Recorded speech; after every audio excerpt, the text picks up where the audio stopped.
स्वागत है आप सभी का SCCN न्यूज के इस बुलेटिन में। आइए सबसे पहले नजर डालते हैं आज की सुर्खियों पर। जमशेदपुर में डूरंड कप ट्रॉफी का हुआ अनावरण। मुख्य अतिथि के रूप में झारखंड के राज्यपाल एवं शिक्षा मंत्री रहे उपस्थित।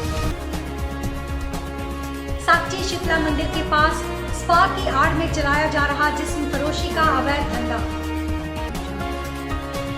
पूर्वी सिंहभूम उपायुक्त ने सदर अस्पताल का किया निरीक्षण, स्वास्थ्य एवं अन्य सुविधाओं की ली जानकारी। खबरें अब विस्तार से।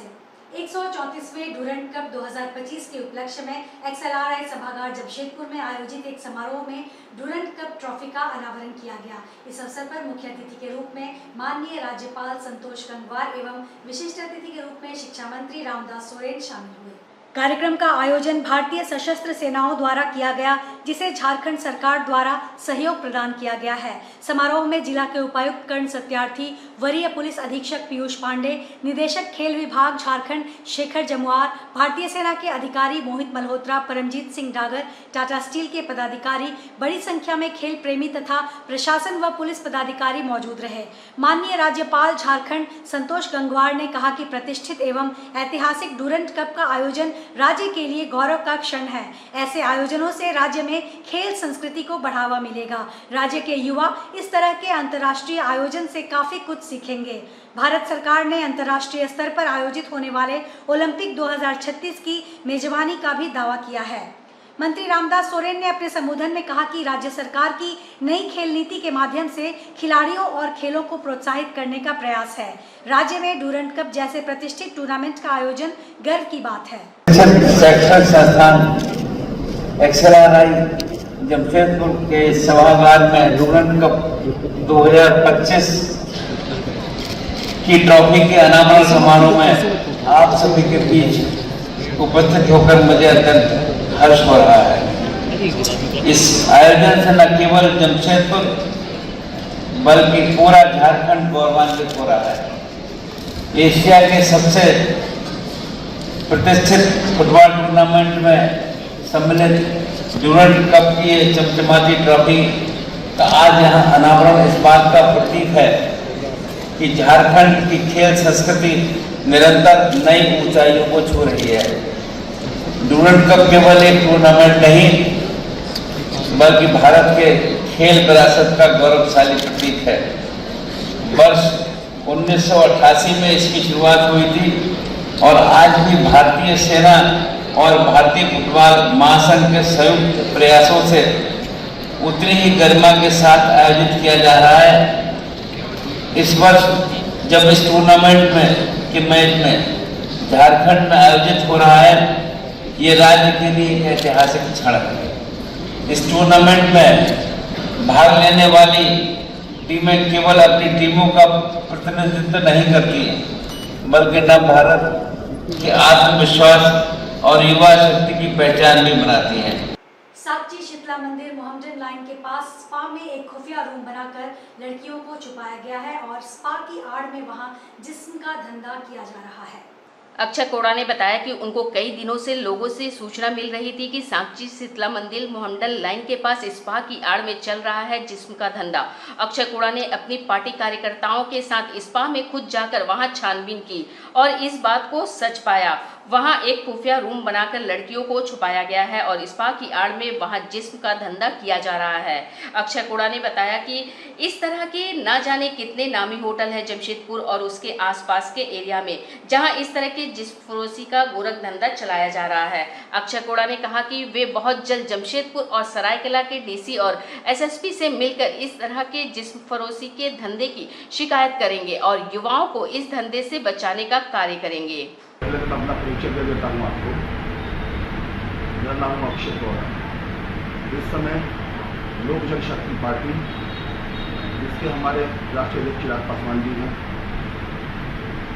झारखंड सचिव दायित्व का निर्वाह कर रहा है और हमारी पार्टी के द्वारा जो युवा है चिराग पासवान जी, उनके द्वारा हमेशा युवाओं को आगे बढ़ाने का, सक्षम होने का, नौकरी के लिए काम दिलवाने का प्रयास किया जा रहा है लगातार। परंतु हमारे हिंदुस्तान में, झारखंड में, जमशेदपुर में जानकारी प्राप्त हुई है कि आजकल देह व्यापार की दुकानें खुल गई हैं शरेआम, बड़े बड़े होटलों में।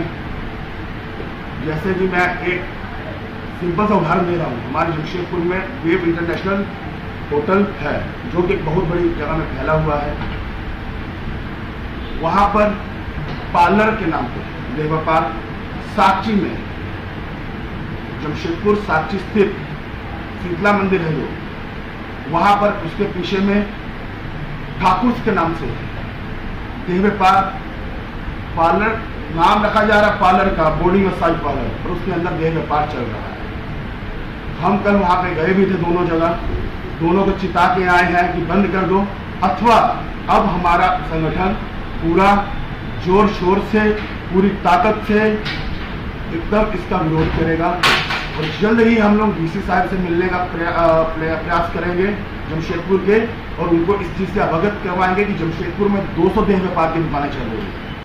डीसी कर्ण सत्यार्थी ने सदर अस्पताल जमशेदपुर का निरीक्षण कर अस्पताल में उपलब्ध चिकित्सीय संसाधनों सेवाओं का अवलोकन किया। निरीक्षण के दौरान उन्होंने जनरल वार्ड, महिला वार्ड, प्रसव वार्ड, शिशु वार्ड, आपातकालीन कक्ष, ओपीडी एवं अन्य वार्ड का भ्रमण कर वहां की सफाई व्यवस्था, मरीजों को मिलने वाली सुविधाएं, दवाओं की उपलब्धता, चिकित्सकों की उपस्थिति तथा अन्य आधारभूत व्यवस्थाओं का गहन निरीक्षण किया। निरीक्षण के क्रम में डीसी ने अस्पताल में भर्ती मरीजों एवं उनके परिजनों से बातचीत कर उपलब्ध स्वास्थ्य सेवाओं एवं अन्य सुविधाओं की जानकारी ली। उन्होंने मरीजों को मिलने वाली दवाओं, भोजन, जांच आदि में किसी प्रकार की परेशानी या असुविधा के बारे में विस्तार से पूछा। डीसी ने सिविल सर्जन को मरीजों को गुणवत्तापूर्ण स्वास्थ्य सेवा उपलब्ध कराने का निर्देश दिया। उन्होंने अस्पताल परिसर के नियमित साफ सफाई, पेयजल सुविधा तथा चिकित्सा उपकरणों की कार्यशीलता सुनिश्चित करने के भी निर्देश दिए। निरीक्षण के दौरान सिविल सर्जन डॉक्टर साहिल पाल, एसीएमओ डॉक्टर जोगेश्वर प्रसाद, डीआरसीएचओ डॉक्टर रंजीत पांडा, अन्य चिकित्सा पदाधिकारी व कर्मचारी उपस्थित थे। जमशेदपुर के सीताराम डेरा पुलिस को बड़ी सफलता हाथ लगी है। सीताराम डेरा थाना प्रभारी ने दल बल के साथ धनबाद से आ रहे करोड़ों रुपए के अवैध लॉटरी टिकट का खुलासा किया है। गुप्त सूचना के आधार पर जमशेदपुर के मानगो बस स्टैंड में छापेमारी कर धनबाद से आए 1 लाख अवैध लॉटरी टिकट को जब्त किया गया है। वहीं 2 लोगों की गिरफ्तारी की गई है। 1 लाख लॉटरी टिकट से लगभग 5 करोड़ की लॉटरी खिलाई जा सकती है। पुलिस ने धनबाद से लॉटरी लेकर आने वाले एक व्यक्ति और यहां रिसीव करने वाले दूसरे व्यक्ति को गिरफ्तार किया है। 1 लाख लॉटरी धनबाद से जमशेदपुर होते हुए चाईबासा ले जाना था। पुलिस ने गुप्त सूचना के आधार पर छापेमारी कर पूरे मामले का खुलासा किया। फिलहाल पुलिस आगे की कार्रवाई कर रही है। वरीय पदाधिकारी के थ्रू एक गुप्त सूचना मिली थी कि मानगो बस स्टैंड में एक बस है सिक्सर नाम की, उससे कुछ अवैध लॉटरी का बराबर आना जाना होता है और यहाँ से सप्लाई होता है। तो इस सूचना पर हम लोग तुरंत एक टीम गठित किए और उसको जब ट्रैप किए तो पता चला कि लगभग 2 बड़ा कार्टून है जिसमें लगभग 1 लाख टिकट होगा। उसको जब्त किया गया है। उसमें 2 लोग जो रिसीवर हैं और जो लेकर आ रहे थे वो दोनों को अरेस्ट किया गया। बाकी जो प्रक्रिया हम लोग अभी कर रहे हैं। स्वदेशी जागरण मंच के प्रतिनिधिमंडल ने माननीय राज्यपाल से मुलाकात कर उन्हें SJMDC के 12वें वार्षिक सम्मेलन के लिए आमंत्रित किया। स्वदेशी जागरण मंच के प्रतिनिधि मंडल अखिल भारतीय सह पर्यावरण प्रमुख बंदे शंकर सिंह, स्वावलंबी Jharkhand micro welfare development centre के निदेशक अशोक गोयल, मंच के प्रांत प्रचार प्रमुख अमित मिश्रा और प्रांत के युवा प्रमुख पंकज सिंह ने झारखंड के राज्यपाल माननीय संतोष गंगवार से भेंट की और उन्हें जमशेदपुर में होने वाले SJMDC के 12वें वार्षिक सम्मेलन में बतौर मुख्य अतिथि आने को आमंत्रित किया। राज्यपाल ने प्रतिनिधिमंडल को बताया कि उन्हें पहले से ही स्वदेशी जागरण मंच के द्वारा किए जा रहे सामाजिक कार्यों एवं जन जागरण आंदोलनों के बारे में जानकारी है। उन्होंने मंच के द्वारा महिला सशक्तिकरण हेतु बहुत ही कम ब्याज दरों में महिलाओं को ऋण उपलब्ध कराने की सराहना की। उन्होंने कहा कि मंच के इस प्रयास से न केवल महिलाएं आत्मनिर्भर बनेंगी बल्कि समाज से सूद के व्यापार का खात्मा भी होगा। माननीय राज्यपाल ने कार्यक्रम में आने का विश्वास दिलाया। साथ ही प्रतिनिधिमंडल के द्वारा दिए गए स्वदेशी एवं विदेशी वस्तुओं की सूची मिलने पर प्रसन्नता जाहिर की। चंडीगढ़ अनुमंडल क्षेत्र के चाकुलिया गांव के पास दलमा चौक से दलमा वाइल्ड लाइफ सेंचुरी की ओर जाने वाली सड़क की हालत बहुत खराब है। सड़क पर विभिन्न जगह गड्ढे और पानी भर जाने से बाइक सवार पर्यटकों के गिरने की घटनाएं आम हो गई हैं। स्थानीय ग्रामीणों को डर है कि आगे चलकर कोई बड़ा हादसा हो सकता है। समस्या के कारण सड़क की खराब स्थिति और गड्ढे में पानी भर जाने से यातायात व्यवस्था चरमरा गई है। दलमा सेंचुरी से प्रतिमाह 2 लाख रुपए से अधिक का राजस्व मिलता है। वन विभाग द्वारा पर्यटकों के लिए सफारी के लिए 2,800 रुपए, म्यूजियम के अंदर प्रवेश के लिए 100 रुपए, प्राइवेट गाड़ी का 600 रुपए शुल्क और प्रति व्यक्ति 10 रुपए शुल्क रखा गया है। माकुला कोचा चेकनाका मुख्य गेट स्थित लगभग 70 लाख रुपए में बने लकड़ी के घर की मेंटेनेंस की कमी के कारण आज फर्श की लकड़ी जर्जर हो गई है, जिसमें कुछ सामान देखने और खरीदने के दौरान लकड़ी के फर्श में एक पर्यटक का पैर घुस गया। वहीं आज उस स्थान पर रिंग की जाली लगाई गई है। सूचना कियोस्क स्मारिका दुकान की हालत भी ठीक नहीं है। प्रत्येक जगह पर लकड़ी का पट्टा लगा फर्श टूटने लगा है।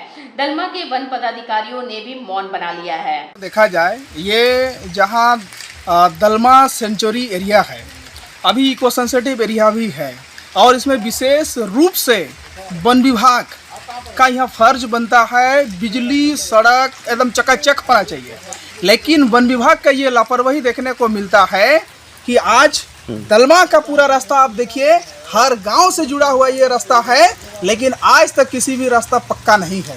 सिर्फ और सिर्फ टूरिज्म को देखते हुए कुछ जगह पर ओलम टूरिज्म के लिए, टूरिज्म प्लेस के लिए ही सिर्फ और सिर्फ वे अच्छा कर रहे हैं, मरम्मती कर रहे हैं। लेकिन अभी हम यही आग्रह करना चाहेंगे वन विभाग के उच्च अधिकारियों से कि आप जल्द से जल्द, क्योंकि अभी वर्षा का सीजन है, आप जल्द से जल्द उसे मरम्मती करें और रास्ता को आप पूरी तरह से पक्का करें, ताकि ग्रामीणों के लिए भी कुछ असुविधा ना हो और जितना भी टूरिस्ट आते हैं दलमा में उनके लिए भी कोई आगमन करने में कोई दुविधा ना हो। इस प्रकार का रास्ता होगा तो जाहिर सी बात है कि श्रद्धालुओं भी जाने के लिए कतराएंगे और वहाँ तक नहीं पहुँचेंगे। ये आस्था का विषय है। जहाँ दलमा का हिल टॉप है, जहाँ दलमा बूढ़ा बाबा है और शिव भी वहाँ स्थापित है, जो वहाँ जल चढ़ाने के लिए जाते हैं लोग, और 1 महीने लगातार आएंगे पैदल। और इस प्रकार से अगर रास्ता रहेगा तो जाहिर सी बात है कि यहाँ वन विभाग का बहुत बड़ा लापरवाही और बहुत बड़ा घोटाला होने का संभावना हम लोग देखते हैं। चंडी प्रखंड अंतर्गत आसनबनी स्थित जियो पेट्रोल पंप ने अपनी स्थापना के 5 वर्ष पूरे होने पर सोमवार को एक भव्य समारोह का आयोजन किया। इस अवसर पर केक काटकर खुशियां मनाई गई और ग्राहकों के सहयोग के लिए आभार व्यक्त किया गया। कार्यक्रम में जियो पेट्रोलियम की ओर से तेल की शुद्धता व गुणवत्ता को लेकर विशेष जोर दिया गया और भरोसेमंद सेवा देने का संकल्प दोहराया गया। इस अवसर पर जिला पार्षद गीतांजलि महतो, विधायक प्रतिनिधि मानिक महतो, ग्राम प्रधान सह पूर्व उप प्रमुख प्रबोध उरांव, पूर्व मुखिया गुरचरण सिंह, समाजसेवी सुनील महतो और खिराद महतो विशेष रूप से उपस्थित रहे। साथ ही जियो पेट्रोलियम के स्टेट हेड सुरजीत आचार्य, ऑपरेटर चंद्रशेखर सिंह, नितिन गुप्ता तथा एरिया मैनेजर लोकेश परमार भी मौजूद रहे। सभी अतिथियों का स्वागत शॉल और पुष्पगुच्छ देकर किया गया। इस दौरान पेट्रोल पंप परिसर और आसपास पौधारोपण भी किया गया। कार्यक्रम के दौरान स्टेट हेड सुरजीत आचार्य ने बताया कि जियो पेट्रोलियम की ओर से आने वाले समय में झारखंड सहित अन्य राज्यों में 50 से अधिक नए पेट्रोल पंप खोलने की योजना पर कार्य किया जा रहा है। नमस्कार।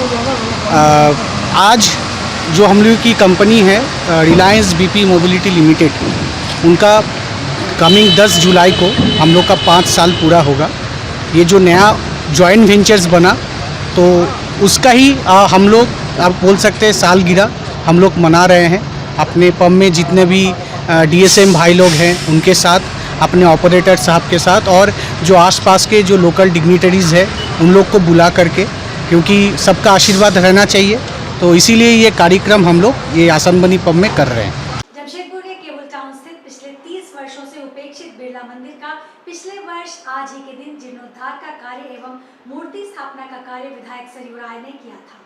आज इस अवसर पर बिरला मंदिर, जिसका नया नामकरण लक्ष्मी नारायण मंदिर रखा गया है, क्योंकि बिरला मंदिर में लक्ष्मी नारायण की ही मूर्ति प्रतिष्ठापित है। इस मंदिर में विभिन्न देवी देवताओं की मूर्ति की स्थापना पिछले वर्ष की गई थी। आज उसका स्थापना दिवस पूरे विधि विधान के साथ किया जा रहा है। लक्ष्मी नारायण मंदिर के पदाधिकारी विकास सिंह ने बताया कि इस मंदिर का जीर्णोद्धार करने का संकल्प विधायक सरयू राय ने लिया था और आज मंदिर में वे उपस्थित नहीं है, लेकिन हम लोग सब मिलकर इस कार्य को पूरा कर रहे हैं। आज पूजा पाठ हुआ है, अब महाभोग का वितरण होगा। उन्होंने कहा कि अब हवन के बाद शाम में महाप्रसाद वितरण किया जाएगा। यह मंदिर काफी जर्जर अवस्था में थी, अभी बहुत कुछ इसमें काम बाकी है। मंदिर को पूरी तरह भव्य रूप से निर्मित होने में लगभग 1 वर्ष से अधिक का समय अभी और लगेगा। मंदिर का जीर्णोद्धार का 1 वर्ष पूर्व होने के उपलक्ष्य में आज मंदिर में विशेष पूजा अर्चना की व्यवस्था की गई है। माननीय विधायक इस मंदिर के संयोजक सरयू राय जी ने वो उपस्थित नहीं हो पाए हैं, लेकिन उनके बिहाफ में हम लोग मंदिर में पूजा अर्चना कर रहे हैं। क्या क्या कार्यक्रम होगा? कार्यक्रम यही विशेष पूजा के बाद में भोग वितरण का कार्यक्रम शाम को संध्या 3 बजे से रखा गया है और बस यही है। ये 30 सालों के बाद हाँ, मंदिर जो है खंडहर स्वरूप था पिछले 30 सालों से। माननीय विधायक जी के ये प्रयास से मंदिर में जीर्णोद्धार शुरू हुआ। पिछले साल आप देख रहे हैं मंदिर का पूरा स्वरूप अभी जो भी है काम वाम चल रहा है और 1 साल और कोशिश करेंगे कि अगले वर्ष से हमेशा ये पूजा और विशेष और होता जाए। आज के इस बुलेटिन में बस इतना ही। हम फिर हाजिर होंगे कुछ और नई खबरों के साथ। तब तक के लिए SCCN न्यूज़ की पूरी टीम की ओर से मुझे दीजिए इजाजत। नमस्कार।